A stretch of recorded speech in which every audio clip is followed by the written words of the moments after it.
एक बार गौतम बुद्ध से उनके शिष्यों ने पूछा कि गुरुजी, कृपा करके बताएं कि कर्म क्या है। महात्मा बुद्ध ने कहा कि कर्म को समझने के लिए मैं तुम्हें एक कहानी सुनाता हूँ। इस कहानी को सुनने के बाद तुम समझ जाओगे कि कर्म क्या है। एक बार एक राज्य का राजा घोड़े पर बैठकर राज्य का भ्रमण करने के लिए निकला। चारों तरफ भ्रमण करने के बाद वो बाजार में आकर एक दुकान के सामने आकर खड़ा हो गया और अपने मंत्री से बोला, मंत्री जी, पता नहीं क्यों मेरे मन में ऐसा विचार आता है कि इस दुकानदार को फांसी दे दूं। मंत्री ने राजा से पूछा कि आप ऐसा क्यों कह रहे हैं, इसका कारण क्या है। तो राजा ने कहा कि मुझे इसका कारण नहीं पता, और ये कहकर वो आगे बढ़ गया।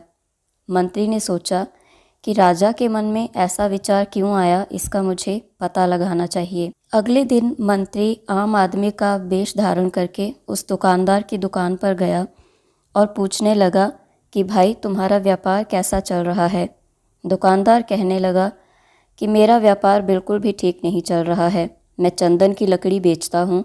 लोग मेरी दुकान पर आते हैं, लकड़ी देखते हैं, सूंघते हैं, उसकी खुशबू की प्रशंसा करते हैं, लेकिन खरीदता कोई भी नहीं है। मैं सोचता हूँ कि यदि इस राज्य के राजा की मृत्यु हो जाए तो लोग मुझसे लकड़ी खरीदने आएंगे और मेरा व्यापार बढ़ने लगेगा। मंत्री को समझ आ गया कि इसके मन में जो नकारात्मक विचार चल रहे हैं, उसी से शायद राजा के मन में भी इसके प्रति नकारात्मक भाव उत्पन्न हुआ होगा। मंत्री ने उससे लकड़ी खरीदी तो वो व्यापारी बहुत खुश हुआ और उसने बहुत अच्छे से उस लकड़ी की जो है वो पैकिंग की और उस मंत्री को दे दी। मंत्री ने वो लकड़ी ले जाकर राजा को तोहफे के रूप में दी और उसने कहा कि आपको ये चंदन की लकड़ी उस व्यापारी ने तोहफे के रूप में दी है।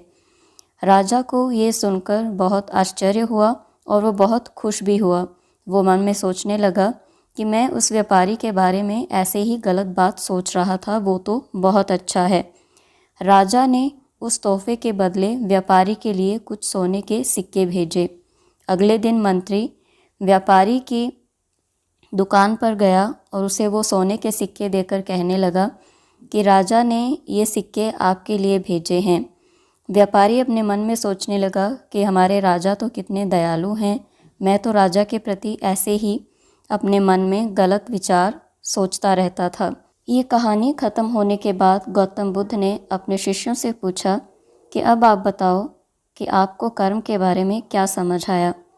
किसी शिष्य ने कहा कि हमारे शब्द ही हमारे कर्म हैं, तो किसी शिष्य ने कहा कि हमारे विचार ही हमारे कर्म हैं।